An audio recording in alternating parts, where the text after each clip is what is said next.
Suara piano yang lembut memenuhi udara restoran, berpadu dengan denting samar alat makan di atas porselen halus. Bagi Arya Wijaya, itu adalah suara kedamaian sejati. Di tengah jadwal kacau yang penuh dengan rapat tanpa akhir, keputusan yang menggerakkan miliaran rupiah, dan tekanan terus-menerus untuk berada di puncak dunia bisnis Indonesia, makan siangnya setiap hari di bistro Prancis kecil yang elegan di kawasan Menteng, Jakarta adalah tempat perlindungan pribadinya. Itu adalah sepotong ketenangan di dunianya yang bising dan penuh tuntutan. Jika Anda menyukai cerita-cerita yang emosional, berlanggananlah saluran kami dan beri komentar dari mana Anda menonton video kami. Ini sangat membantu pekerjaan kami. Makanannya sempurna, suasananya tenang dan canggih, tetapi alasan sebenarnya kesetiaannya pada tempat itu memiliki nama yang ia ulangi setiap hari dengan senyum. Tulus Dewi. Dia bergerak melintasi ruangan dengan keanggunan yang seolah-olah diatur oleh koreografer tak terlihat. Dia bukan hanya seorang pelayan yang melakukan pekerjaannya secara mekanis, dia adalah jiwa yang hidup dari tempat memesona itu. Rambut coklat gelapnya selalu diikat dalam sanggul yang elegan, dan mata sewarna madunya memancarkan kebaikan yang tulus. Dia tidak pernah membutuhkan buku catatan untuk mencatat pesanan Arya. Yang biasa, Pak Arya, tanyanya dengan senyum yang seakan menerangi sudut tergelap sekalipun dari ruangan canggih itu. Anda tahu itu, Dewi. Ini adalah bagian terbaik dari hari saya, jawabnya selalu, merasakan ketegangan yang menumpuk di pundaknya menghilang seperti kabut di bawah sinar matahari. Pesanannya selalu filet mignon dengan saus monster Dijon, setengah matang, ditemani gratin kentang yang keemasan dan renyah, dan selalu segelas besar anggur merah rumahan, Malbec Argentina yang pekat. Percakapan mereka singkat dan profesional, tetapi syarat dengan keakraban nyaman yang tidak ditemukan Arya di tempat lain dalam hidupnya. Dia bertanya tentang harinya dengan minat tulus, dan dia bertanya tentang harinya dengan rasa ingin tahu yang tulus. Itu adalah pulau-pulau kecil normalitas dalam kehidupannya yang luar biasa dan rumit. Dewi tidak melihatnya sebagai miliarder sampul majalah bisnis dan ekonomi, atau sebagai pengusaha yang membangun kerajaan dari nol, tapi hanya sebagai Arya, pelanggan tenang di meja 7 yang menyukai steaknya disiapkan dengan cara yang sangat spesifik. Dan dia, pada gilirannya, melihat dalam dirinya seseorang yang nyata dan otentik, seseorang yang senyumnya tidak untuk dijual, dan yang kebaikannya adalah hadiah spontan, bukan formalitas yang diperhitungkan. Di dunia di mana setiap interaksi tampaknya memiliki harga yang tak terlihat, saat-saat itu terlalu berharga untuk diabaikan. Arya mendapati dirinya menghitung jam hingga tengah hari ketika dia bisa duduk di meja itu dan merasa bahwa dia hanyalah seorang pria yang menikmati makanan enak. Namun, kedamaian indah ini terganggu secara brutal sebulan sekali, tanpa kecuali.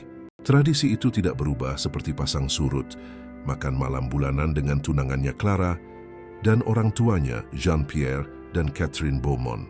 Latar tempatnya persis sama, bistro elegan yang sama dengan meja marmer dan kursi berlapis kain, tetapi suasananya berubah total ketika mereka masuk. Udara yang sebelumnya ringan dan ramah seperti pelukan, menjadi padat dan berat, syarat dengan formalitas yang menyesakkan dan harapan tak terucapkan yang menggantung seperti awan badai. Hal pertama yang selalu diperhatikan Arya adalah ketidakhadiran Dewi yang mencolok. Pada makan malam khusus ini, dia tidak pernah ada di sana untuk menyambutnya. Pelayanan dilakukan oleh pelayan lain, seorang pria yang lebih tua bernama Joko. Efisien dan benar, tetapi sama sekali tanpa kehangatan manusiawi Dewi yang sangat ia hargai. Arya pernah bertanya tentangnya, didorong oleh rasa ingin tahu dan mungkin sedikit ketidaknyamanan. Ini hari liburnya Tuan, pelayan Joko menjawab singkat, mengakhiri percakapan dengan tegas. Tampaknya seperti kebetulan yang aneh dan tidak mungkin. Tetapi Arya, yang tersesat dalam keinginan putus asanya untuk menyenangkan keluarga baru yang akan menjadi miliknya, membiarkannya berlalu begitu saja tanpa bersikeras. Clara Beaumont adalah perwujudan hidup dari keanggunan yang halus. Cantik seperti model majalah, berbudaya seperti seorang profesor universitas, dengan senyum yang bisa melucuti seluruh pasukan dan menenangkan kerumunan yang marah. Arya sangat mencintainya, atau setidaknya sangat mencintai gambaran tentangnya yang telah ia bangun di benaknya. Dia menyukai cara Clara tampak melengkapi hidupnya yang sukses dengan sempurna. sentuhan kecanggihan Eropa yang dia bawa ke dunia bisnis Indonesianya. Seolah-olah dia adalah kepingan terakhir dari teka-teki yang bahkan tidak dia sadari sedang dia susun. Orang tuanya, Jean-Pierre dan Catherine, adalah keturunan dari garis keturunan Prancis kuno dan aristokrat, dan mereka benar-benar memastikan bahwa semua orang di sekitar mereka mengetahuinya melalui setiap gerakan dan kata. Jean-Pierre adalah pria tinggi dan mengesankan dengan postur sempurna seperti seorang purnawirawan militer dan tatapan tajam yang sepertinya menilai dengan cermat harga segala sesuatu dan semua orang yang berpapasan dengannya. Catherine adalah gambaran sempurna dari ibu pemimpin tradisional Eropa, selalu dihiasi dengan kalung mutiara aslinya dan memancarkan aura superioritas yang halus namun jelas. Dan kemudian dimulailah pertunjukan teatrikal yang berulang secara religius. Kata Jean-Pierre kepada Clara tepat setelah makanan pembuka tiba dengan lembut di meja. Aku teringat cerita menarik tentang sepupu kita di Avignon. C'est incroyable, n'est-ce pas? Dan begitulah tirai besi bahasa asing turun dengan berat di atas meja seperti gilotin tak terlihat.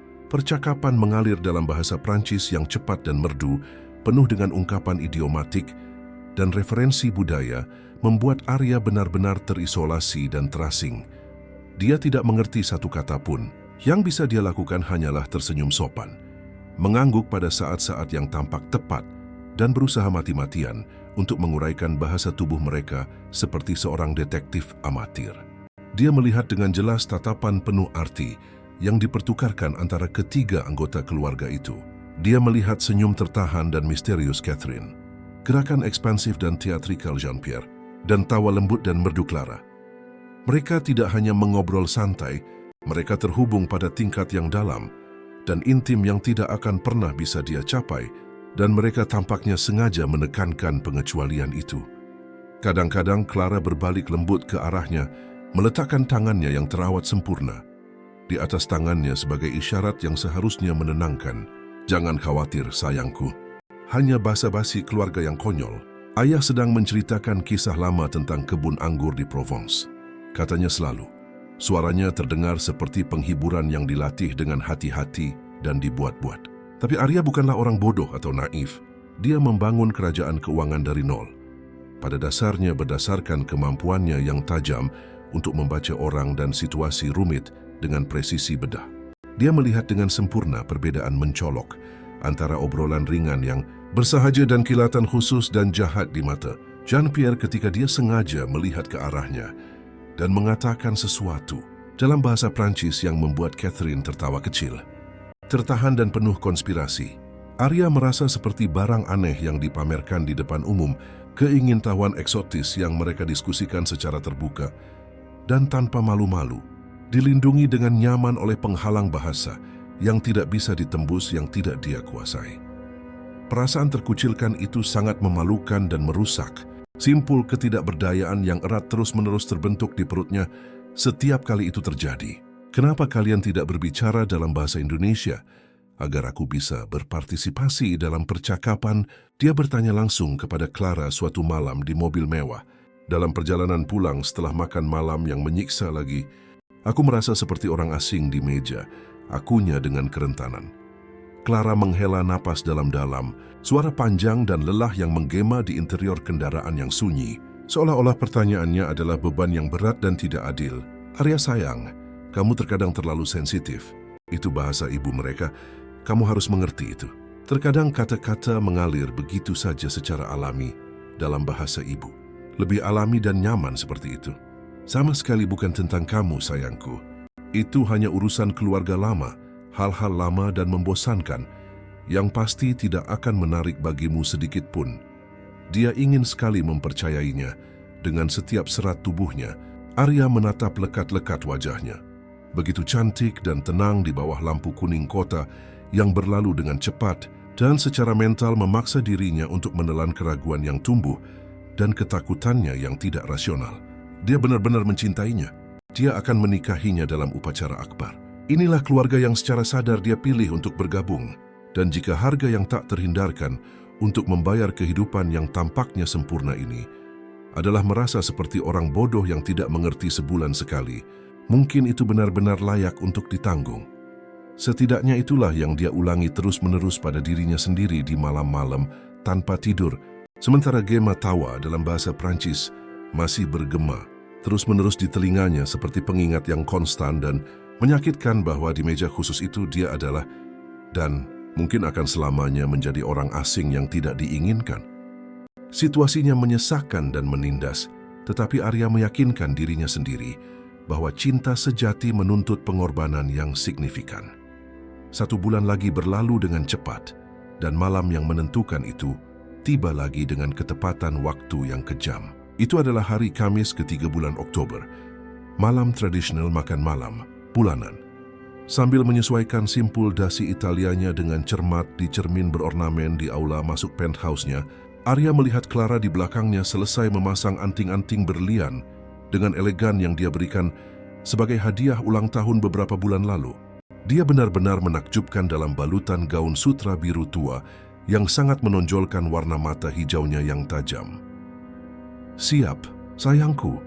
tanyanya dengan suara yang terdengar seperti beludru lembut dan menenangkan. "Selalu siap untukmu," jawabnya otomatis, memaksakan senyum lembut yang selalu ingin dilihatnya di wajahnya. Perjalanan ke bistro di Menteng dilakukan dalam keheningan kontemplatif. Hanya deru samar mesin mobil mewah dan kota yang bermandikan cahaya yang melintas di jendela gelap seperti film bisu. Ketika mereka memasuki restoran canggih itu, Jean-Pierre dan Catherine sudah duduk dengan nyaman di meja yang dipesan, tampil sempurna seperti biasa dengan pakaian elegan dan mahal mereka. Percakapan dimulai dengan sopan dan dangkal dalam bahasa Indonesia, dengan pertanyaan konvensional tentang bisnis dan cuaca. Arya membiarkan dirinya rileks sejenak, berpikir bahwa mungkin malam itu akan berbeda dari malam-malam sebelumnya. Mungkin akhirnya dia bisa benar-benar terhubung dengan calon mertuanya. Tapi kemudian, seperti saklar yang tiba-tiba dinyalakan, Jean-Pierre menoleh ke Clara dan mulai berbicara dalam bahasa Prancis yang fasih. Dan lenyaplah ilusi inklusi apapun yang telah dipupuk Arya dengan naif. Kata-kata asing mengalir deras seperti sungai yang deras, dan sekali lagi dia berada di luar memandang ke dalam, penonton yang sunyi dalam kehidupannya sendiri yang telah dibangun. Apa yang tidak diketahui Arya, apa yang sama sekali tidak bisa dia bayangkan dalam mimpi terburuknya, adalah bahwa pada malam khusus itu, di suatu tempat di ruangan elegan yang sama, Dewi sedang bekerja diam-diam. Dia tidak melayani meja mereka seperti biasa, tetapi dia mengamati dengan cermat dari jauh. Dia sengaja bertukar giliran dengan Joko agar bisa hadir pada malam penting itu. Setelah berminggu-minggu merencanakan langkah berisiko, berikutnya dengan hati-hati, Dewi mengetahui sesuatu yang penting yang sama sekali tidak diketahui Arya. Selama berbulan-bulan bekerja tanpa suara di bistro mewah itu, dia telah belajar bahasa Prancis sendiri. Belajar dengan obsesif di malam hari di apartemen kecilnya di kawasan Tebet. Nenek dari pihak ayahnya adalah orang Prancis dan telah mengajarinya dasar-dasarnya ketika dia masih kecil, dan sekarang dia telah memulihkan dan memperluas secara dramatis pengetahuan yang tertidur itu. Dan apa yang dia dengar secara teratur pada makan malam bulanan itu, apa yang didiskusikan Jean-Pierre, Catherine, dan Clara begitu terbuka dalam keamanan yang seharusnya dari bahasa pribadi mereka, benar-benar mengejutkan dan memuakkan. Pada malam khusus itu, sambil berpura-pura membereskan meja di dekatnya dan memoles alat makan yang sudah berkilau, Dewi mendengarkan setiap kata beracun yang diucapkan. "Si idiot ini bahkan belum curiga apa-apa," kata Jean-Pierre dalam bahasa Prancis, dengan tenang memotong daging dombanya. Ini seperti mengambil permen dari anak kecil yang tidak bersalah. Kenaifannya hampir menyentuh betapa menyedihkannya. Dia percaya putri kita benar-benar mencintainya. Bayangkan saja, Catherine setuju dengan anggukan, tersenyum licik sambil menikmati anggur merahnya. Perjanjian pernikahan hampir selesai oleh para pengacara. Begitu pernikahan diresmikan dan disahkan, kita mulai fase 2 dari rencana. Perusahaannya akan menjadi milik kita dalam hitungan bulan. Dia akan menandatangani apapun yang kita letakkan di depannya tanpa bertanya seperti biasa. Dia begitu putus asa untuk mendapatkan persetujuan keluarga sehingga membuat iba. Clara tertawa pelan, tawa lembut yang sama yang dianggap Arya begitu menawan dan tulus. "Ayah, Anda mengerikan tapi brilian. Dia begitu jatuh cinta dengan gagasan tentang saya. sehingga dia bahkan tidak menyadari bahwa saya adalah orang asing. Saya tidak sabar untuk mengakhiri sandiwara yang melelahkan ini dan kembali ke Paris secara permanen. Panas Indonesia ini benar-benar tak tertahankan bagi saya. Dan dia, ya Tuhan, dia sangat membosankan dengan cerita-cerita tak berujungnya tentang mengatasi kesulitan dan kerja keras. Seolah-olah ada yang benar-benar peduli tentang itu. Tangan Dewi gemetar terlihat saat memegang nampan perak yang berat. Dia sudah curiga ada sesuatu yang salah sejak lama. Sejak pertama kali dia melihat mereka bersama dan memperhatikan sikap dingin yang diperhitungkan di mata Clara. Tetapi mendengar tingkat penuh dari pengkhianatan kejam itu, kejahatan murni dan tak tahu malu, sangat menghancurkan bahkan bagi seseorang yang hanya mengamati dari luar. Arya adalah pria baik yang tulus. Dia tahu itu secara mendalam. Dia memperlakukan semua karyawan restoran dengan rasa hormat yang tulus dan martabat yang langka. Selalu meninggalkan tip yang murah hati dan mengingat detail pribadi kecil tentang kehidupan mereka. Dia sama sekali tidak pantas dihancurkan dengan cara yang begitu kejam dan penuh perhitungan oleh orang-orang yang dia yakini dengan tulus dia cintai. Dewi membuat keputusan tegas pada saat itu juga. Mengamati Arya tersenyum sopan, sementara dia diejek secara terbuka dalam bahasa yang tidak dia mengerti. Dia harus memberitahunya tentang kebenaran yang mengerikan itu. Tidak peduli apapun konsekuensi pribadinya.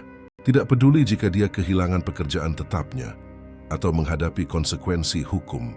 Beberapa hal lebih penting daripada keamanan diri sendiri. Dia menunggu dengan sabar sampai saat yang tepat dan akurat. Makanan penutup telah disajikan dengan elegan. Sufle coklat dengan es krim vanila. Arya bangkit dengan sopan dari meja. Seperti yang selalu dilakukannya, menggumamkan sesuatu tentang mencuci tangan. Itu adalah momen sempurna yang telah ditunggu-tunggu Dewi. Dia mengikutinya diam-diam ke koridor sempit yang menuju ke toilet canggih. Jantungnya berdebar kencang di dadanya seperti jenderang perang suku. Pak Arya, panggilnya pelan. Suaranya terdengar gemetar karena urgensi saat itu. Dia berbalik, terkejut dan bingung. Matanya membelalak saat akhirnya mengenalinya. Dewi ada di sana. Tetapi sesuatu di wajahnya yang biasanya tenang benar-benar berbeda. Ada intensitas yang ganas di mata sewarna madunya. Tekad yang belum pernah dia lihat sebelumnya pada wanita lembut itu. Dewi, apa yang kamu lakukan di sini bekerja hari ini? Dia mulai bertanya. Tetapi Dewi memotongnya dengan tiba-tiba sambil mencengkeram lengannya dengan kekuatan yang mengejutkan. Anda harus pergi dari sini sekarang juga. Katanya cepat, kata-kata keluar terburu-buru seperti air terjun. Saya perlu berbicara segera dengan Anda. Ini tentang tunangan Anda dan keluarganya. Tolong Pak Arya, percayalah pada saya kali ini. Saya tahu ini kedengarannya gila, tetapi Anda dalam bahaya nyata. Dia memandangnya seolah-olah Dewi sudah gila. Dewi, apa sebenarnya yang kamu bicarakan sekarang? Tanyanya, mencoba melepaskan lengannya dengan lembut dari tekanannya. Dia melihat dengan gugup ke belakang, khawatir seseorang bisa melihat mereka dalam posisi yang kompromistis itu. Aku baik-baik saja, sungguh. Ini hanya makan malam keluarga yang membosankan, tidak lebih dari itu. Mereka berencana merampas semuanya dari Anda, bisiknya intens, suaranya syarat dengan keputusasaan yang tulus. Mereka berbicara dalam bahasa Prancis, karena mereka pikir Anda sama sekali tidak mengerti. Tapi saya mengerti dengan sempurna setiap kata beracun. Saya mendengar semuanya secara rinci malam ini dan pada malam-malam sebelumnya.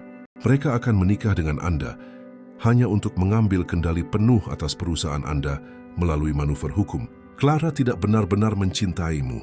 Ini semua adalah sandiwara yang rumit. Penipuan jutaan dolar yang direncanakan dengan sempurna. Dunia Arya seakan berhenti tiba-tiba dan membeku di koridor yang remang-remang itu. Dia menatap wajah Dewi, mati-matian mencari tanda-tanda kebohongan atau kegilaan. Tetapi yang dia lihat hanyalah air mata berkilauan yang terbentuk di sudut matanya. Air mata frustrasi dan ketakutan yang sah. Kamu serius sekarang? Bisiknya tak percaya. Merasakan perutnya mual hebat. Sangat serius. Jawabnya tegas. Akankah saya mempertaruhkan pekerjaan saya, reputasi saya, semua yang saya miliki, untuk berbohong tentang sesuatu yang begitu serius? Arya merasakan kakinya goyah berbahaya. Dia bersandar berat ke dinding yang dingin, mencoba memproses apa yang didengarnya. Sebagian dari dirinya ingin sekali menolak itu, sebagai hal yang tidak masuk akal, sebagai kecemburuan seorang karyawan yang jatuh cinta atau kesalahpahaman konyol. Tetapi bagian lain, bagian yang selalu memperingatkannya dalam negosiasi berisiko, intuisi yang telah menyelamatkannya dari kebangkrutan dan penipuan bisnis selama bertahun-tahun, berteriak bahwa Dewi mengatakan kebenaran mutlak. "Buktikan padaku kalau begitu," katanya akhirnya. Suaranya keluar serak dan tercekik. "Jika ini benar-benar terjadi, kamu harus membuktikannya secara nyata padaku." Dewi mengangguk penuh tekad. Dengan cepat menyeka air mata yang bandel dengan punggung tangannya. "Kembalilah ke meja sekarang.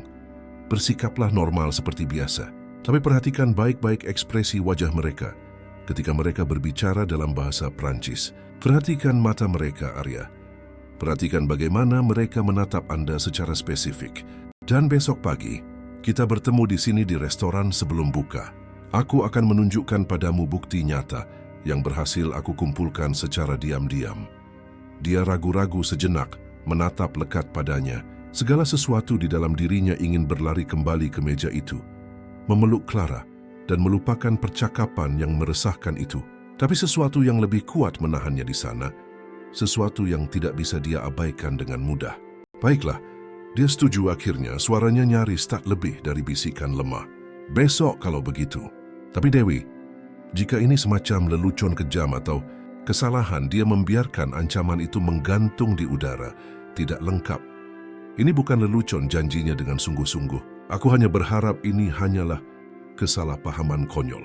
Arya kembali ke meja dengan kaki gemetar dan tidak yakin, merasa seolah-olah sedang berjalan melalui mimpi yang surreal dan terdistorsi. Clara menatapnya dengan ekspresi khawatir yang telah diatur dengan hati-hati. "Apakah kamu baik-baik saja, sayang? Kamu cukup lama." "Ya, maaf.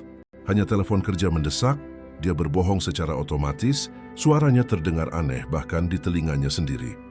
Dan kemudian Arya melakukan persis seperti yang diinstruksikan Dewi. Dia mengamati dengan saksama, benar-benar mengamati untuk pertama kalinya. Dengan jelas, ketika Jean-Pierre kembali berbicara dalam bahasa Prancis, Arya tidak lagi mencoba tersenyum sopan atau berpura-pura tertarik. Sebaliknya, dia mempelajari dengan cermat ekspresi mikro di wajah mereka, dan rasanya seolah-olah selubung tebal telah dirobek secara brutal dari matanya yang sebelumnya buta. Dia melihat dengan jelas bagaimana mata Jean-Pierre bersinar dengan kedengkian murni. Ketika mereka melirik singkat ke arahnya, dia melihat senyum dingin dan penuh perhitungan Catherine yang tidak pernah benar-benar mencapai matanya yang kosong. Dan yang lebih buruk lagi, jauh lebih buruk, dia melihat sesuatu pada Clara yang belum pernah dia sadari sebelumnya dengan jelas. Ketika dia menatapnya, sama sekali tidak ada kehangatan yang tulus, tidak ada kasih sayang yang nyata. Rasanya seperti menatap mata boneka porselen yang mahal dan sempurna, tetapi benar-benar kosong di dalamnya. Bagaimana dia bisa begitu buta dan bodoh? Bagaimana dia tidak melihat ini sebelumnya, selama berbulan-bulan yang terbuang sia-sia?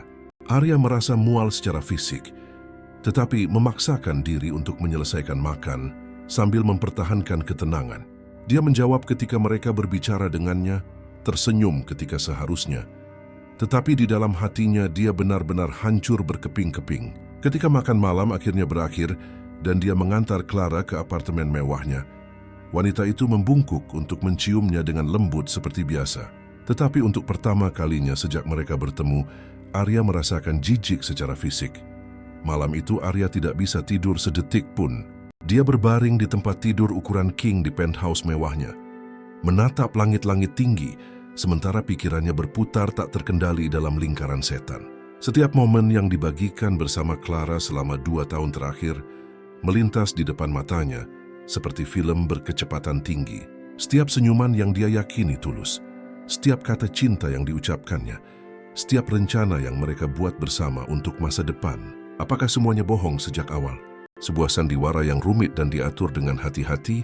Pukul 5 pagi menyerah untuk tidur, Arya bangkit dengan berat dan mandi air dingin dalam upaya menjernihkan pikirannya yang bingung. Dia mengenakan pakaian kasual, jeans gelap dan kemeja sederhana. Sesuatu yang sama sekali berbeda dari setelan Italia yang dia kenakan setiap hari. Ketika dia tiba di bistro, matahari baru saja mulai mewarnai langit Jakarta dengan nuansa merah muda dan oranye yang lembut. Dewi sudah menunggu dengan sabar di luar, dengan gugup memegang map coklat usang di dadanya. "Terima kasih sudah datang dan mempercayaiku," katanya lembut ketika dia mendekat. Matanya menunjukkan dengan jelas bahwa dia juga tidak tidur. "Mari kita masuk dengan cepat." Dia membuka kunci pintu berat dengan kunci yang dipercayakan manajer kepadanya, dan mereka masuk ke restoran yang sunyi dan kosong. Cahaya alami pagi masuk melalui jendela-jendela besar, membuat segalanya tampak aneh dan tidak nyata, hampir seperti hantu. Meja-meja semuanya tertata rapi, menunggu pelanggan makan siang. Tetapi tempat itu tampak sama sekali berbeda, tanpa hiruk-pikuk suara dan tawa yang biasa. Mereka duduk di meja tersembunyi di bagian belakang ruangan, jauh dari jendela jalan. Dewi dengan hati-hati membuka map dan mulai mengeluarkan dokumen yang terorganisir, foto-foto yang jelas dan catatan rinci. "Saya mulai curiga sekitar 6 bulan lalu." Dia mulai menjelaskan, suaranya pelan tapi mantap. "Pertama kali saya melihat mereka makan malam di sini bersama. Ada sesuatu yang terasa salah dan dibuat-buat. Cara Clara menatapmu ketika dia pikir tidak ada yang memperhatikan. Itu bukan cinta, Arya. Itu perhitungan dingin." Dia mendorong beberapa foto ke seberang meja. Foto-foto itu diambil diam-diam dari jauh, menunjukkan Jean-Pierre keluar dari sebuah kantor hukum di pusat Jakarta. "Aku mengikutinya beberapa kali di hari liburku." Dewi mengakui, suaranya syarat rasa bersalah. "Aku tahu aku seharusnya tidak melakukannya, tapi aku harus benar-benar yakin sebelum memberitahumu apapun." Dia bertemu 3 kali dengan seorang pengacara yang spesialis dalam penipuan pernikahan dan penipuan korporat. Seorang pria dengan reputasi yang sangat buruk di pasar. Arya mengambil foto-foto itu dengan tangan gemetar, mempelajari setiap detail dengan hati-hati. Ada stempel tanggal dan waktu pada gambar-gambar itu. Semuanya diambil selama beberapa bulan terakhir. "Bagaimana kamu mendapatkan semua ini sendirian?" tanyanya.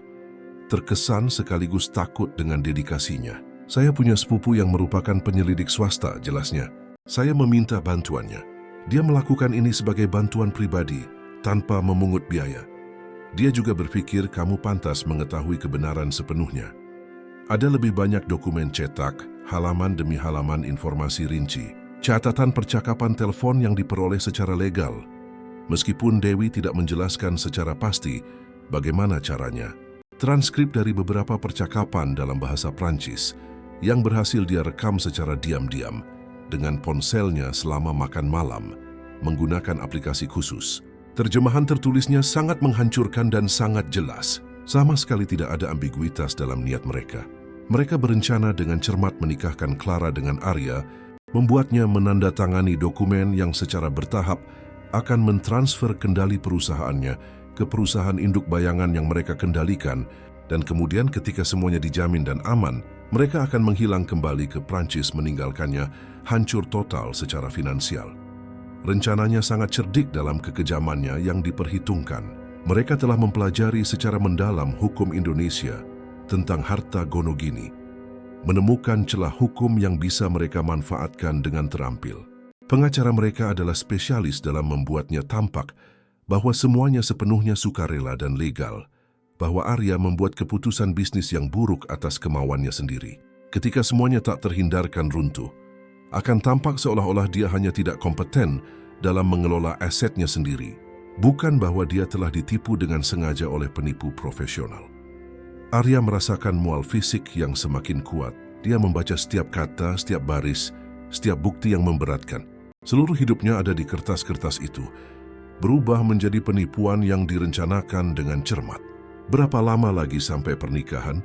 Dewi bertanya dengan lembut, meskipun dia sudah tahu jawabannya. "Hanya 3 minggu," jawabnya. Suaranya terdengar hampa dan jauh. "Upacaranya sudah direncanakan sepenuhnya. Undangan telah dikirim sebulan yang lalu. Semuanya sudah diatur dan dibayar."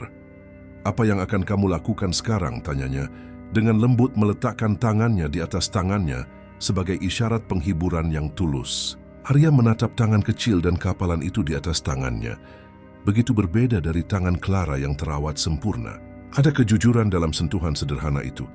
Sesuatu yang dia sadari tidak pernah benar-benar dia rasakan dengan tunangannya, meskipun telah bersama sekian lama. "Aku harus menghadapi mereka." "Tentu saja," katanya akhirnya.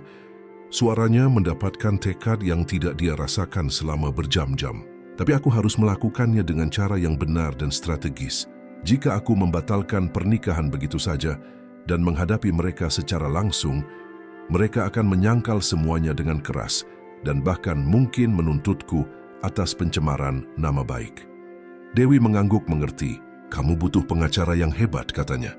Dan kamu perlu melakukannya dengan cara yang membuat mereka benar-benar tidak siap. Arya berpikir sejenak. Pikiran bisnisnya akhirnya mulai bekerja lagi setelah kejutan awal. Aku punya ide, katanya perlahan. Tapi itu akan menuntutku untuk menjadi aktor yang lebih baik daripada yang kubayangkan. Aku harus berpura-pura tidak tahu apa-apa. Melanjutkan persiapan pernikahan seperti biasa. Membuat mereka percaya bahwa semuanya berjalan sempurna sesuai rencana mereka. Dan pada saat yang tepat, lanjutnya, suaranya menjadi lebih kuat dan penuh tekad. Aku akan mengungkapkan bahwa aku tahu segalanya. Aku akan menghadirkan pengacara, mungkin bahkan polisi jika perlu. Aku akan memastikan bahwa mereka tidak hanya gagal dalam penipuan, tetapi juga menghadapi konsekuensi nyata atas apa yang mereka coba lakukan padaku. Dewi tersenyum sedih. Itu akan sangat sulit bagimu, dia memperingatkan. Berpura-pura masih mencintainya, bertingkah normal. Itu akan menjadi siksaan psikologis yang konstan. Aku tahu persis, Arya mengakui. Tapi itulah satu-satunya cara untuk memastikan keadilan ditegakkan dengan benar. Jika aku bertindak impulsif sekarang, mereka akan lolos dengan mudah. Dia menatap langsung ke matanya. Dewi, kenapa kamu melakukan semua ini untukku? Kamu hampir tidak mengenalku. Kamu mengambil risiko begitu besar. Pekerjaanmu mungkin juga keselamatanmu. Kenapa? Dia mengalihkan pandangannya sejenak. Rona merah lembut mewarnai pipinya. Karena kamu orang baik, Arya. Katanya sederhana. Selama berbulan-bulan melayanimu, aku melihat bagaimana kamu memperlakukan orang-orang di sekitarmu. Kamu selalu baik dan hormat kepada semua karyawan. Selalu bertanya tentang keluarga kami dan mengingat detail-detail kecil. Kamu meninggalkan tip yang murah hati, bahkan ketika layanannya tidak sempurna. Kamu tulus dan otentik di dunia yang penuh kepalsuan. Dia berhenti sejenak, mengumpulkan keberanian untuk melanjutkan. Dan mungkin dia mengakui dengan pelan, mungkin karena di suatu tempat di sepanjang jalan, aku mulai peduli padamu lebih dari sekadar pelanggan tetap. Aku tidak mengatakan ini mengharapkan imbalan apapun. Dia menambahkan dengan cepat, melihat ekspresi terkejut di wajahnya. Aku hanya tidak bisa diam saja melihatmu dihancurkan oleh orang-orang jahat dan penuh perhitungan seperti itu ketika aku memiliki kekuatan untuk mencegah tragedi itu. Arya merasakan sesuatu yang sesak di dadanya, emosi yang tidak bisa dia sebutkan saat itu. Terima kasih, katanya. Dan kali ini kata itu memiliki bobot yang nyata dan signifikan. Terima kasih telah melihat pria di balik uang. Terima kasih telah peduli dengan tulus ketika tidak ada orang lain yang tampaknya melakukannya. Dia meremas tangannya dengan lembut. Kita akan melakukan ini bersama. Maukah kamu membantuku merencanakan setiap langkah? Dia mengangguk tegas. Mata sewarna madunya bersinar dengan tekad baru. Sampai akhir, Arya. Sampai akhir sandiwara ini. 3 minggu berikutnya adalah yang paling sulit dalam hidup Arya. Setiap hari menuntutnya untuk memakai topeng yang sempurna dan meyakinkan, untuk tersenyum dan tertawa, dan berpura-pura jatuh cinta pada seorang wanita yang sekarang dia tahu sedang merencanakan kehancuran finansialnya. Dia melanjutkan persiapan pernikahan, menyetujui bunga dan menu, mencoba setelan jas elegan, dan mendiskusikan daftar tamu. Clara berseri-seri selama periode ini, senyumnya lebih cerah dari sebelumnya. Dia tidak tahu bahwa Arya tahu semua kebenarannya. Arya menjadi aktor yang luar biasa. Menciumnya ketika diharapkan, memegang tangannya saat berjalan-jalan romantis, membisikkan kata-kata cinta yang sekarang terasa seperti abu di mulutnya. Setiap interaksi adalah siksaan psikologis yang disempurnakan, tetapi dia tetap tegar dan fokus. Ada tujuan yang lebih besar yang harus dicapai. Selama waktu genting ini, Arya juga bekerja diam-diam di belakang layar dengan efisiensi yang telah menjadikannya pengusaha sukses. Dia diam-diam menyewa pengacara kriminal terbaik di Jakarta, spesialis dalam penipuan dan penipuan canggih. Dia menunjukkan semua bukti yang telah dikumpulkan Dewi dengan cermat. Para pengacara mengkonfirmasi bahwa kasusnya kuat dan serius, bahwa ada cukup dasar untuk tuntutan pidana dan perdata terhadap Jean-Pierre, Catherine, dan Clara. Tetapi yang lebih penting, mereka membantu Arya merancang rencana yang sempurna dan tanpa celah. Pada hari pernikahan, atau lebih tepatnya, pada hari yang seharusnya menjadi hari pernikahan, mereka akan melakukan langkah tegas mereka. Itu akan cukup terbuka untuk mempermalukan para penipu, tetapi cukup terkendali agar tidak menimbulkan skandal yang tidak perlu yang akan mencoreng reputasi Arya juga. Itu adalah keseimbangan rumit yang membutuhkan waktu yang tepat dan saraf baja. Dewi menjadi orang kepercayaan dan sekutu terdekatnya selama minggu-minggu yang menegangkan itu. Mereka bertemu secara teratur di restoran yang tutup, selalu pagi-pagi sekali, atau larut malam ketika tidak ada risiko terlihat bersama. Dia membantunya melatih dialognya, menjaga ketenangannya ketika dia hanya ingin hancur. Dia menjadi pelabuhan amannya di tengah badai emosional yang menghancurkan. Dan sesuatu yang lain tumbuh di antara mereka, sesuatu yang belum siap diakui oleh keduanya secara terbuka atau diungkapkan dengan kata-kata. Sebuah koneksi yang jauh melampaui rasa terima kasih atau persahabatan biasa. Di matanya, Arya melihat sesuatu yang belum pernah dia lihat di mata Clara. Kepedulian yang tulus dan mendalam terhadap kesejahteraan emosionalnya, bukan pada rekening banknya. Dan Dewi melihat di dalam dirinya bukan miliarder yang mengesankan, tetapi seorang pria yang rentan dan terluka yang berusaha mati-matian untuk menjaga martabatnya tetap utuh. Malam sebelum hari pernikahan akhirnya tiba. Ada makan malam gladi bersih yang dijadwalkan, sebuah tradisi yang ditekankan Clara untuk dipertahankan mengikuti adat istiadat Prancis. Arya tiba di aula pesta yang disewa, ruang mewah dan elegan yang dihiasi ribuan bunga putih impor. Semuanya terlalu sempurna, terlalu dibuat-buat, seperti sandiwara hubungan palsu yang telah dijalaninya. Jean-Pierre menyambutnya dengan keramahan palsu, menepuk punggungnya dengan keras. "Besok kamu akhirnya menjadi bagian dari keluarga kami, secara resmi, Arya," katanya dalam bahasa Indonesia dengan aksen kental. "Kami sangat senang menyambutmu." Arya memaksakan senyum dan mengangguk, sementara di dalam hati dia memikirkan bagaimana pria itu telah merencanakan kehancurannya secara dingin dan penuh perhitungan. Catherine mencium pipinya dengan ringan.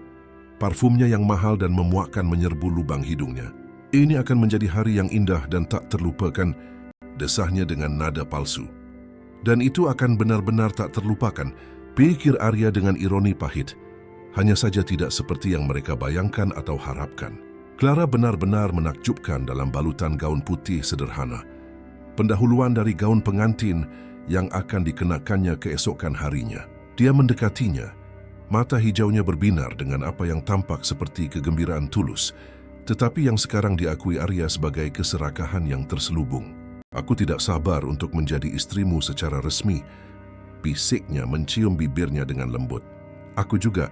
Dia berbohong dengan lembut, dan kebohongan itu keluar begitu mudah sehingga dia sendiri terkejut dengan kemampuan barunya untuk menipu.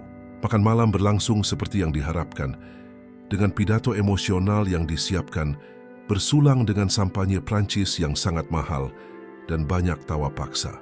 Arya memainkan perannya dengan sempurna, pengantin pria yang bahagia dan jatuh cinta, yang akan memulai kehidupan baru yang indah.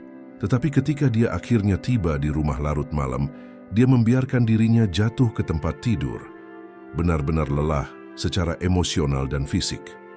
Ponselnya bergetar pelan dengan pesan teks. Itu dari Dewi. "Kamu berhasil bertahan 1 hari lagi berakting. Aku bangga padamu. Besok semuanya akhirnya berakhir. Kuatlah." Dia tersenyum tulus untuk pertama kalinya dalam beberapa minggu saat membaca kata-kata penyemangat sederhana itu. Dia benar-benar peduli, dan pengetahuan itu menghangatkannya dengan cara yang tidak pernah bisa dilakukan oleh cinta penuh kepura-puraan Clara. "Terima kasih untuk semuanya, Dewi." Dia mengetik kembali. "Aku tidak tahu bagaimana aku bisa melewati ini tanpamu di sisiku. Sampai besok." Dia mematikan telepon dan menutup matanya. Tetapi tidur tidak datang dengan mudah. Pikirannya berpacu memikirkan hari berikutnya, saat pengungkapan dramatis. Dia telah merencanakan segalanya dengan cermat bersama pengacaranya. Momen yang tepat, kata-kata yang tepat, bahkan di mana penjaga keamanan akan diposisikan secara strategis jika keadaan menjadi tegang atau penuh kekerasan. Upacara akan diadakan di sebuah hotel mewah di Jalan Sudirman dengan pemandangan panorama seluruh kota Jakarta. 200 tamu telah dikonfirmasi. Elit bisnis dan sosial yang telah dibina Arya selama bertahun-tahun. Akan ada liputan pers terbatas dari kalangan masyarakat kelas atas. Semuanya dipersiapkan untuk menjadi pernikahan tahun ini di kalangan atas Jakarta. Dan sebaliknya, itu akan menjadi penyingkapan kedok terbesar tahun ini. Hari pernikahan tiba dengan langit biru jernih tanpa awan, seolah-olah cuaca pun berkonspirasi untuk menciptakan latar yang sempurna bagi drama yang akan terungkap. Arya bangun pukul 6 pagi, mandi lama dan berpakaian dengan sangat hati-hati. Setelan pernikahannya adalah mahakarya penjahit Italia. Abu-abu gelap dengan detail halus yang harganya sangat mahal. Dia ingin tampil sempurna untuk momen terakhir dan menentukan ini. Sahabat baik sekaligus pendamping prianya, Ferry, tiba untuk menjemputnya pukul 10 pagi. Ferry tidak tahu apa-apa tentang rencana rahasia Arya. "Bung, kamu gugup?" tanya Ferry saat mereka berkendara menembus lalu lintas Jakarta yang kacau.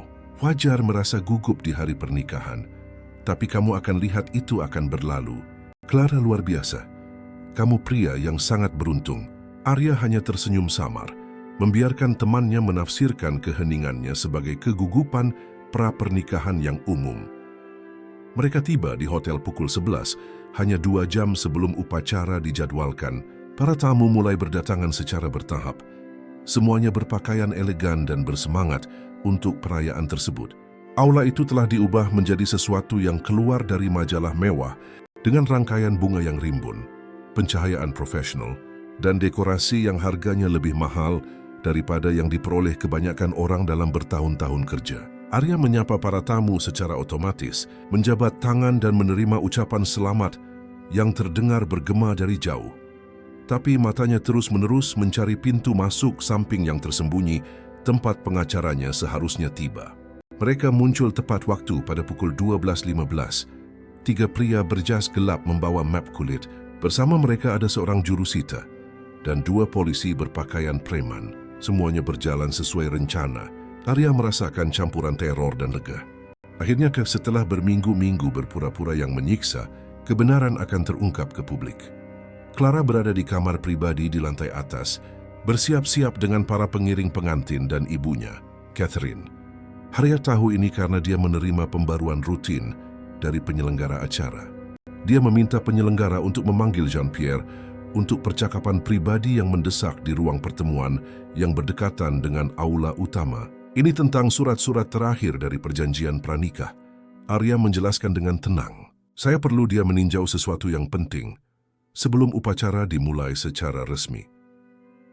Jean-Pierre muncul 10 menit kemudian, berjalan dengan kesombongan khasnya, mengenakan tuxedo yang sempurna. "Arya, anakku, apa yang begitu mendesak sehingga tidak bisa menunggu sampai setelah upacara?" tanyanya dalam bahasa Indonesia dengan aksen Prancisnya yang kental, jelas kesal dengan gangguan persiapannya. Arya hanya tersenyum dan memberi isyarat agar dia masuk ke ruang pribadi. Para pengacara sudah ada di dalam menunggu dengan sabar, duduk mengelilingi meja mahoni besar. Jean-Pierre berhenti tiba-tiba saat melihat para pengacara yang tidak dikenal. Senyum palsunya langsung menghilang. "Apa yang terjadi di sini sebenarnya?" tanyanya, suaranya berubah defensif dan hati-hati. "Silakan duduk," kata Arya sopan, tetapi suaranya memiliki nada dingin yang belum pernah didengar Jean-Pierre sebelumnya. "Kita punya banyak hal untuk dibicarakan tentang penipuan, skema, dan upaya perampokan yang telah Anda dan keluarga Anda rencanakan dengan sangat hati-hati." Warna memudar sepenuhnya dari wajah Jean-Pierre.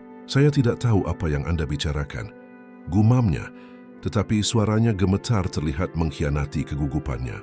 "Ini benar-benar tidak masuk akal. Anda mengalami gangguan saraf pra-pernikahan." "Saya tidak sedang mengalami gangguan apapun," jawab Arya dengan tenang, memberi isyarat kepada salah satu pengacara yang mulai menyebarkan dokumen dan foto di atas meja yang mengkilap. "Saya mengalami momen kejelasan yang sempurna akhirnya. Anda lihat, saya tahu segalanya. Saya tahu tentang pengacara spesialis penipuan.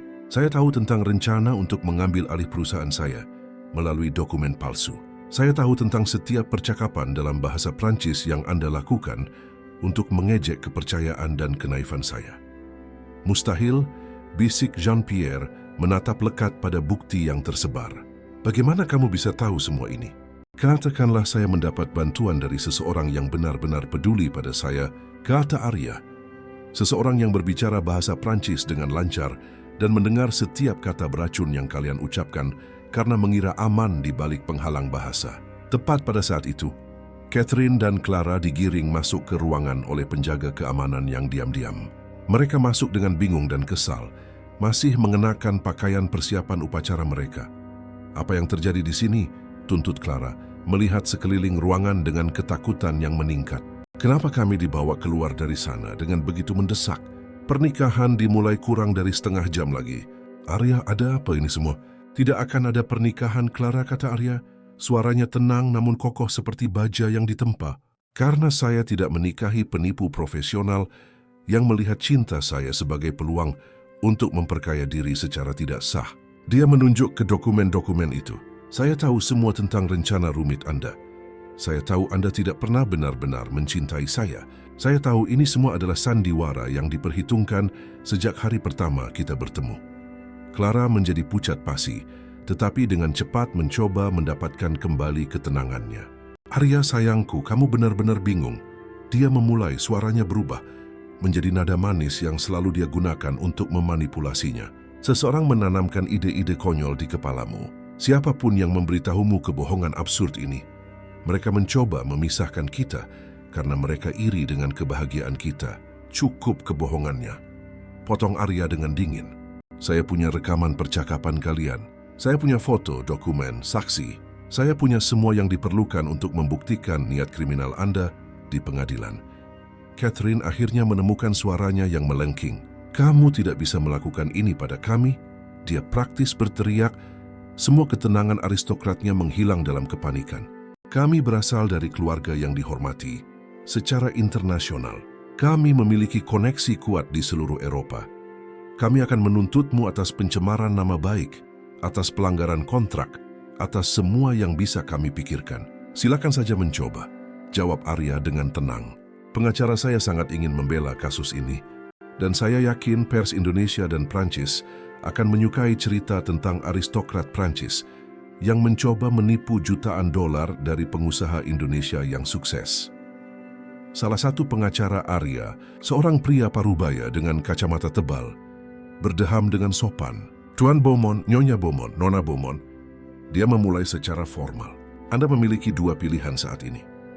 Pilihan pertama, Anda dapat menandatangani dokumen-dokumen ini yang setuju untuk segera meninggalkan Indonesia, melepaskan klaim apapun atas Tuan Wijaya atau asetnya, dan menerima untuk tidak pernah menghubunginya lagi di bawah ancaman tuntutan pidana.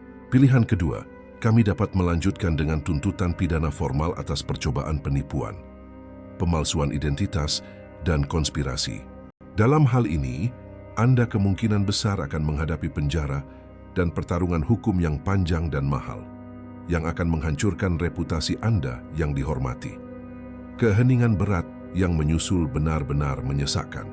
Jean-Pierre menatap istri dan putrinya, melihat dengan jelas ketakutan terpatri di wajah mereka yang sebelumnya percaya diri. Mereka telah dikalahkan sepenuhnya, dan mereka tahu itu dengan sempurna. Berapa lama kami punya waktu untuk memutuskan? Tanyanya akhirnya. Suaranya terdengar kalah dan tua. 15 menit, jawab pengacara itu sambil memeriksa jam tangannya yang mahal. Juru sita yang hadir di sini siap untuk menyerahkan dokumen yang sesuai tergantung pada pilihan akhir Anda. Clara mengambil langkah gemetar ke arah Arya. Air mata yang diatur waktunya dengan sempurna mulai mengalir di pipinya yang dirias dengan hati-hati. Arya, tolong, pintanya, suaranya pecah secara dramatis. Mungkin awalnya dimulai dengan cara yang salah, tetapi aku benar-benar jatuh cinta padamu seiring berjalannya waktu. Kamu harus percaya padaku. Aku bisa berubah total. Kita bisa memulai dari awal. Jangan hancurkan apa yang kita miliki karena kesalahpahaman yang mengerikan. Arya menatap lurus ke matanya tanpa berkedip, melihat melampaui pertunjukan yang terlatih. Itu untuk pertama kalinya dengan kejelasan mutlak. Kamu adalah aktris yang luar biasa, Clara, katanya dengan tenang. Aku benar-benar mempercayaimu selama ini. Tapi sekarang aku melihat bahwa setiap air mata, setiap senyuman, setiap kata cinta hanyalah bagian dari naskah yang rumit. Kebenaran yang menyakitkan adalah kamu tidak pernah benar-benar mengenalku. Tidak pernah ingin mengenalku dengan tulus. Kamu hanya tahu saldo bangku dan propertiku yang berharga. Dia menoleh ke Jean-Pierre dan Catherine yang tetap diam tegang. Kalian punya waktu 10 menit sekarang untuk memutuskan nasib kalian. Aku sangat menyarankan kalian memilih opsi yang memungkinkan kalian mempertahankan setidaknya sedikit martabat. Arya meninggalkan ruangan tanpa menoleh ke belakang. Meninggalkan keluarga yang hancur itu dengan para pengacara yang tak kenal ampun. Di koridor yang sunyi, dia bersandar berat ke dinding yang dingin. Menutup mata dan bernapas dalam-dalam. Akhirnya selesai. Konfrontasi yang telah dia latih secara mental ratusan kali telah terjadi, dan terlepas dari rasa sakit akut yang masih dia rasakan, ada juga kelegaan yang luar biasa dan membebaskan. Ferry muncul berlari di koridor, jelas khawatir dan bingung. Arya, Bung, apa yang sebenarnya terjadi? Tanyanya cemas. Para tamu bertanya mengapa ada penundaan dan kenapa ada pengacara dan polisi di pernikahanmu. Tidak akan ada pernikahan hari ini, Ferry, kata Arya dengan tenang meletakkan tangan yang menenangkan di bahu temannya. Aku akan menjelaskan semuanya padamu nanti. Aku janji. Tapi sekarang aku butuh bantuanmu untuk sesuatu yang sangat penting. Kamu perlu memberitahu para tamu bahwa upacara dibatalkan secara definitif karena keadaan yang tidak terduga dan serius. Minta maaf atas namaku dan katakan penjelasan lengkap akan diberikan nanti. Ferry menatapnya dengan mulut ternganga, benar-benar terkejut. Kamu serius sekarang? Kamu akan membatalkan pernikahan abad ini begitu saja di menit-menit terakhir? Sangat serius, Arya membenarkan. Dan sebelum kamu bertanya ya, aku punya alasan yang sangat kuat. Clara dan keluarganya mencoba menipu dan merampokku secara sistematis. Aku baru tahu tepat waktu untuk menghindari bencana yang lebih besar. Ferry memproses informasi ini dengan cepat. Ekspresinya berubah dari kaget menjadi marah penuh simpati. Sialan mereka, gumamnya. Baiklah, Ciamun, aku akan urus para tamu segera. Kamu butuh sesuatu lagi dariku, kawan? Sebenarnya ya, kata Arya. Ada satu orang khusus yang aku ingin kamu temukan dan bawa ke sini diam-diam. Dia seharusnya menunggu di dekat pintu masuk layanan di belakang hotel. Namanya Dewi. Katakan padanya semuanya berjalan sesuai rencana dan aku perlu segera bertemu dengannya. Ferry mengangguk. Pertanyaan tak terucapkan bersinar di matanya yang penasaran, tetapi menghormati momen sahabatnya. Serahkan padaku, katanya sebelum bergegas pergi untuk menjalankan tugasnya. Arya kembali ke ruangan tempat dia meninggalkan keluarga Beaumont. Ketika dia membuka pintu diam-diam, dia menemukan ketiganya duduk dalam keheningan yang mematikan, menatap dokumen yang tersebar di atas meja, seolah-olah itu adalah hukuman mati yang tidak dapat diubah. Kami memutuskan untuk menerima proposalmu, kata Jean-Pierre. Tanpa mengangkat matanya yang malu, suaranya kalah dan kecil. Kami akan menandatangani surat-surat yang diperlukan dan segera meninggalkan negara ini sesuai kesepakatan. Tapi kamu akan menyesali ini suatu saat nanti, Arya. Kamu membuang seluruh keluarga karena kesalahpahaman konyol. Ini bukan kesalahpahaman ketika aku punya rekaman kata-katamu sendiri yang mengakui rencana kriminal itu, jawab Arya dengan dingin.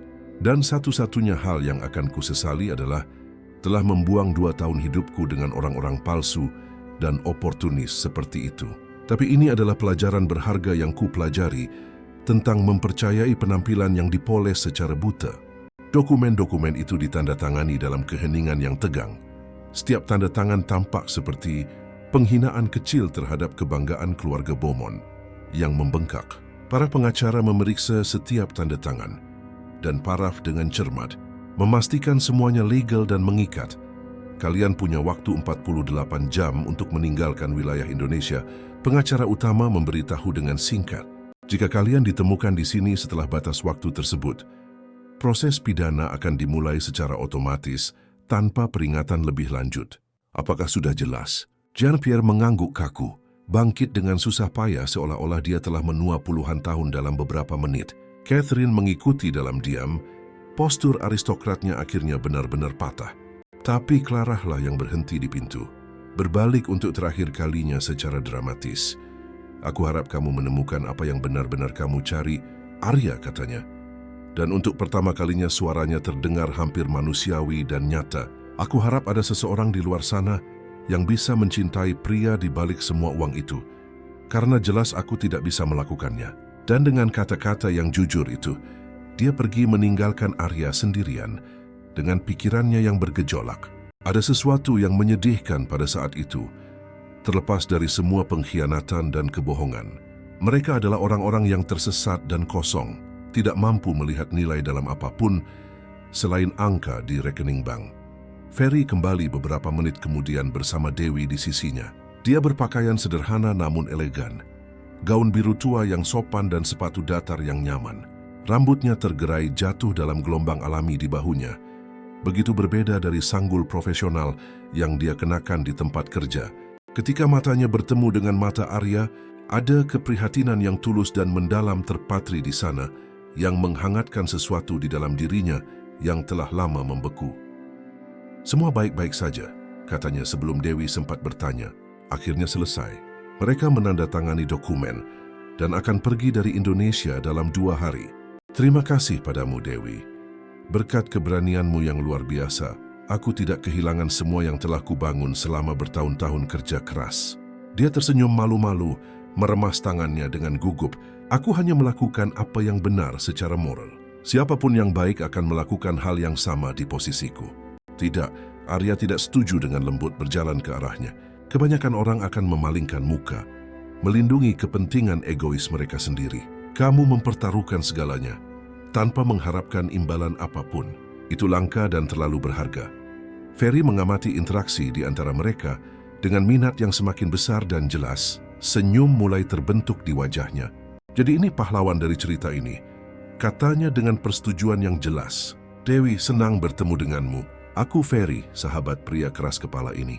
Dan dari apa yang bisa kulihat dan rasakan, kamu bisa menjadi lebih dari sekadar penyelamat anonim jika kamu membiarkan masa depan ini berkembang secara alami."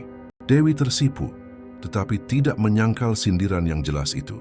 Arya merasakan wajahnya sendiri juga memanas, tetapi tidak bisa menahan senyum tulus. Dalam beberapa hari berikutnya yang penuh gejolak, Arya harus menghadapi konsekuensi publik dari pembatalan pernikahan tahun ini secara dramatis. Ada spekulasi tak berujung di pers, gosip jahat dan teori absurd tentang apa yang sebenarnya terjadi. Tetapi Arya menjaga martabatnya, hanya merilis pernyataan singkat dan formal yang menjelaskan bahwa dia menemukan ketidakcocokan mendasar dan tak teratasi yang membuat pernikahan itu tidak mungkin.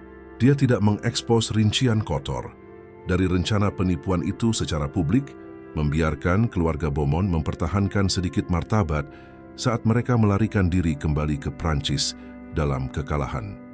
Selama masa sulit dan transformatif ini, Dewi selalu berada di sisinya menawarkan dukungan diam-diam dan menenangkan. Mereka tidak banyak bicara tentang apa yang tumbuh di antara mereka. Keduanya masih memproses semua yang telah terjadi, tetapi tidak dapat disangkal koneksi mendalam yang semakin kuat setiap hari mereka habiskan bersama. Dia membantunya menemukan kembali kesederhanaan hal-hal baik dalam hidup, mengingatkannya bahwa kebahagiaan sejati tidak datang dari makan malam di restoran mahal atau pesta di kalangan atas. Mereka berjalan bersama di Taman Suropati pada hari Minggu pagi, berbicara tentang segala hal, dan tidak ada apa-apa pada saat yang sama. Mengunjungi kafe-kafe kecil tersembunyi di Cikini yang belum pernah diketahui Arya sebelumnya, meskipun tinggal di Jakarta seumur hidupnya. Menonton film-film lama di bioskop seni di kawasan Blok M, berbagi popcorn dan tawa yang tulus. Itu adalah saat-saat sederhana, namun sangat bermakna yang belum pernah dialami Arya dengan Clara dan kecanggihan Eropanya yang palsu. Suatu malam Sabtu yang hujan, 3 bulan setelah pernikahan yang dibatalkan, Arya mengundang Dewi untuk makan malam di tempat khusus yang telah dia pilih dengan hati-hati. Dia terkejut ketika mobil berhenti di depan bistro Prancis, tempat semuanya dimulai berbulan-bulan yang lalu. Tempat yang sama di mana dia makan siang setiap hari. Tempat Dewi melayaninya dengan senyum lembut, tempat Dewi mempertaruhkan segalanya untuk menyelamatkannya dari kehancuran finansial dan emosional. Arya katanya tidak yakin. Menatap fasad restoran yang terang benderang, "Kamu yakin ini tidak akan membawa kenangan buruk dan menyakitkan?" Dia meraih tangannya dengan lembut, menjalin jari-jari mereka. "Aku ingin memberikan makna baru pada tempat ini sepenuhnya." Jelasnya dengan lembut, Aku ingin tempat ini berhenti menjadi latar penghinaan dan tipu daya, dan menjadi tempat di mana kisah kita yang sebenarnya dimulai secara resmi. Mereka masuk bergandengan tangan dan disambut hangat oleh manajer yang mengenal keduanya dengan baik. Joko, pelayan yang selalu melayani saat makan malam tegang bersama keluarga Bomon, menyambut mereka dengan senyum tulus dan lega. "Senang sekali akhirnya melihat kalian berdua bersama," katanya tulus. "Kami selalu tahu ada sesuatu yang istimewa di antara kalian yang menunggu untuk berkembang." Mereka duduk di meja 7, meja langganan Arya. Tetapi sekarang semuanya benar-benar berbeda dan baru. Tidak ada ketegangan yang menyesakkan di udara. Tidak ada percakapan dalam bahasa asing untuk mengucilkannya dengan sengaja. Tidak ada senyum palsu yang menyembunyikan niat jahat. Hanya ada dia dan Dewi, dua orang nyata dengan koneksi otentik yang telah ditempa melalui kesulitan dan diatasi melalui keberanian bersama. Makanannya lezat seperti biasa, tetapi Arya nyaris tidak memperhatikan apa yang dimakannya. Matanya tertuju pada Dewi, mengamati bagaimana cahaya lilin yang lembut menari-nari di wajahnya yang ekspresif. "Aku berutang segalanya padamu, Dewi," katanya lembut, meletakkan garpunya. "Kamu tidak hanya menyelamatkanku secara finansial. Kamu menyelamatkanku dari menjadi pria yang pahit dan tertutup yang tidak akan pernah mempercayai siapapun lagi. Kamu menunjukkan padaku bahwa kebaikan sejati masih ada di dunia yang sinis ini, bahwa tidak semua orang memiliki niat tersembunyi." Dia menggelengkan kepalanya dengan lembut. Mata sewarna madunya bersinar dengan emosi tertahan. "Kamu memberiku terlalu banyak pujian, Arya. Kamu selalu menjadi pria yang baik. Aku hanya membantumu melihat bahwa kamu dikelilingi oleh orang-orang yang salah, yang tidak pantas mendapatkan kepercayaanmu yang berharga." Dia meraih tangannya di atas meja, merasakan kehangatan yang menenangkan dari kulitnya di kulitnya. Selama beberapa bulan terakhir ini bersama, lanjutnya perlahan aku menyadari sesuatu yang mendasar tentang kita berdua. Dengan Clara, aku selalu berusaha menjadi seseorang yang bukan diriku sebenarnya. Mencoba membuat terkesan, mencoba menyesuaikan diri dengan dunia kecanggihan buatan yang tidak pernah benar-benar menjadi milikku. Tapi denganmu, aku bisa menjadi diriku sendiri tanpa topeng atau kepura-puraan, dan itu membebaskan dengan cara yang tidak pernah kubayangkan sebelumnya. Dewi tersenyum manis, meremas tangannya sebagai jawaban diam-diam. "Aku merasakan hal yang sama persis akunya. Denganmu aku bukan hanya pelayan yang menyajikan makanan dan tersenyum sopan. Aku adalah pribadi seutuhnya dengan pikiran, impian dan pendapat sendiri yang benar-benar kamu dengar dan hargai. Kamu melihatku, Arya. Bukan hanya pekerjaanku atau fungsi sosialku, tapi siapa aku sebenarnya di balik semua itu. Dan itu adalah hadiah yang langka dan terlalu berharga. Ada sesuatu yang ingin kutanyakan padamu," kata Arya, merasakan jantungnya berdebar kencang. Dia tahu ini masih terlalu dini, bahwa mereka baru saja mulai menjelajahi apa yang ada di antara mereka. Tetapi setelah hidup selama 2 tahun penuh dalam kebohongan yang rumit, dia tidak ingin membuang waktu lagi untuk berpura-pura atau ragu-ragu. Hidup terlalu singkat untuk permainan dan ketidakpastian yang tidak perlu. "Dewi, maukah kamu secara resmi menjadi pacarku?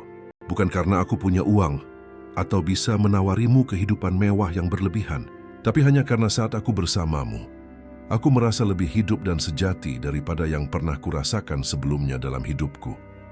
Air mata mulai mengalir deras di wajahnya, tetapi kali ini adalah air mata kebahagiaan murni yang tak terbantahkan. Bisiknya suaranya tercekat oleh emosi yang dalam. "1000 kali ya, Arya. Aku tidak peduli sedikit pun tentang uang atau status sosial. Aku jatuh cinta pada pria baik hati yang selalu meninggalkan tip besar dan bertanya tentang keluargaku. Pada pria yang memiliki senyum sedih di matanya, bahkan ketika dia berpura-pura baik-baik saja. Pada pria yang memiliki keberanian untuk menghadapi orang-orang yang mengkhianatinya, namun tetap berhasil mempertahankan kebaikannya. Itulah pria yang kuinginkan di sisiku, membangun sesuatu yang nyata." Mereka berdiri secara bersamaan dan berciuman di sana di tengah restoran, diiringi tepuk tangan spontan dan emosional dari pelanggan dan karyawan lain yang telah menyaksikan bagian dari perjalanan luar biasa ini. Itu adalah ciuman yang tidak hanya menyegel awal yang baru, tetapi juga akhir yang pasti dari babak yang menyakitkan. Ketika mereka akhirnya berpisah, keduanya tersenyum di antara air mata bahagia. Joko muncul dengan sebotol sampanye Prancis yang sangat mahal atas kebaikan rumah untuk merayakan cinta sejati yang selalu ada di sini, menunggu dengan sabar untuk ditemukan, katanya dengan senyum kebapakan dan penuh persetujuan. Bulan-bulan berikutnya adalah yang paling membahagiakan dalam hidup Arya sejauh ini. Dia dan Dewi membangun hubungan yang didasarkan pada kejujuran mutlak, saling menghormati, dan kasih sayang tulus yang tumbuh secara alami setiap hari. Dia terus bekerja di bistro karena dia mencintai pekerjaannya dan orang-orang yang bekerja dengannya menolak tawarannya untuk menafkahinya secara finansial. Aku harus menjaga kemandirian dan identitasku sendiri. Jelasnya dengan tegas. Itu penting bagiku dan juga bagi kita. Kamu bukan penyelamat keuanganku, Arya. Kamu adalah partnerku yang setara dalam segala hal. Arya belajar menghargai kemandiriannya itu, menyadari bahwa itu adalah bagian dari apa yang membuatnya begitu istimewa dan mengagumkan. Seiring waktu, dia juga mulai lebih terlibat dalam pekerjaan amal yang berarti, menggunakan kekayaannya untuk membuat perbedaan nyata dalam kehidupan orang-orang yang benar-benar membutuhkan. Dewi mengilhaminya untuk melihat melampaui dunianya sendiri yang istimewa dan melihat kebutuhan orang lain di sekitarnya. Bersama-sama mereka mendirikan sebuah yayasan yang membantu kaum muda dari komunitas kurang mampu untuk mendapatkan pendidikan berkualitas dan kesempatan profesional yang adil. 1 tahun setelah pernikahan yang tidak pernah terjadi, Arya mengadakan makan malam khusus di bistro Prancis yang sama yang telah menjadi begitu penting dalam kehidupan mereka yang saling terkait. Kali ini, dia mengundang keluarga sejatinya yang telah dia abaikan selama bertahun-tahun bersama Clara, teman-teman terdekatnya seperti Ferry, dan semua karyawan restoran yang telah menjadi bagian penting dari kehidupannya yang baru. Itu adalah perayaan keaslian, koneksi tulus, cinta sejati yang tidak membutuhkan pamer atau kepalsuan untuk bersinar terang. Di akhir malam yang tak terlupakan itu, Arya berdiri dan meminta perhatian semua yang hadir. Dia melihat sekeliling meja, melihat wajah-wajah tersenyum dan tulus, orang-orang yang benar-benar peduli padanya sebagai manusia dan bukan sebagai rekening bank berjalan. Aku ingin berterima kasih kepada kalian semua karena telah hadir di sini hari ini. Dia memulai, suaranya mantap namun penuh emosi. Tahun terakhir ini mengajariku pelajaran berharga tentang apa yang benar-benar penting dalam hidup. Aku belajar bahwa kecanggihan yang dangkal tidak pernah menggantikan kebaikan yang otentik, bahwa keanggunan sejati terletak pada memperlakukan semua orang dengan martabat yang sama, tanpa memandang status sosial mereka. Dan yang terpenting, aku belajar bahwa cinta sejati tidak membutuhkan terjemahan atau penjelasan yang rumit. Ia ada begitu saja dan menunjukkan dirinya melalui tindakan sehari-hari yang kecil namun bermakna. Dia menoleh ke Dewi yang duduk di sampingnya, berseri-seri dengan kebahagiaan sejati. Dan aku mempelajari semua ini berkat wanita luar biasa ini yang memiliki keberanian untuk memberitahuku kebenaran yang menyakitkan ketika akan jauh lebih mudah dan aman untuk tetap diam. Dewi, kamu tidak hanya menyelamatkan perusahaanku atau kekayaan materiku. Kamu menyelamatkan kemampuanku untuk percaya lagi, untuk mencintai dengan tulus, untuk menjadi rentan tanpa rasa takut yang melumpuhkan. Kamu memberiku masa depan yang layak untuk dijalani sepenuhnya. Dan untuk itu, aku akan mencintaimu selamanya dengan segenap ketulusan yang mungkin. Akhir cerita. Para pembaca dan pendengar istimewa kami sangat berharap kisah Arya dan Dewi telah menyentuh hati Anda dengan cara yang bermakna. Sama seperti Arya yang menemukan bahwa hal-hal paling berharga dalam hidup seringkali datang dari tempat yang paling tidak terduga dan orang-orang yang paling tidak mungkin. Kami harap Anda juga menemukan keberanian untuk melihat kebenaran dalam hidup Anda sendiri, bahkan ketika awalnya sulit untuk diterima, untuk melanjutkan perjalanan emosional ini bersama kami, dan menemukan lebih banyak cerita yang menjelajahi kompleksitas indah dari hubungan manusia yang otentik. Kami telah menyiapkan daftar putar khusus yang penuh dengan narasi yang sama menawan dan menginspirasinya.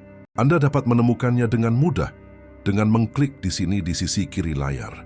Jika kisah tentang mengatasi kesulitan, keberanian, dan cinta sejati ini beresonansi dengan Anda, jangan lupa untuk berlangganan saluran kami agar tidak ketinggalan cerita menyentuh berikutnya yang akan kami bagikan. Berikan suka jika Anda percaya bahwa kebaikan sejati masih ada di dunia yang terkadang sinis ini dan ceritakan kepada kami di kolom komentar di bawah. Apakah Anda pernah mengalami situasi di mana Anda harus memilih antara kebenaran yang menyakitkan dan kebohongan yang nyaman? Setiap hari kami menghadirkan cerita-cerita unik dan orisinal yang mengeksplorasi dilema moral, pilihan sulit, dan kemenangan emosional yang merupakan bagian dari pengalaman manusia universal. Partisipasi aktif dan komentar tulus Anda menginspirasi kami untuk terus menciptakan konten berkualitas yang benar-benar penting dan membuat perbedaan. Jangan lewatkan konten spesial dan emosional kami. Berikutnya, kami sangat menantikan Anda di sini di kolom komentar untuk berbagi pengalaman dan refleksi Anda sendiri. Sampai jumpa di cerita indah berikutnya yang pasti akan menggerakkan hati Anda.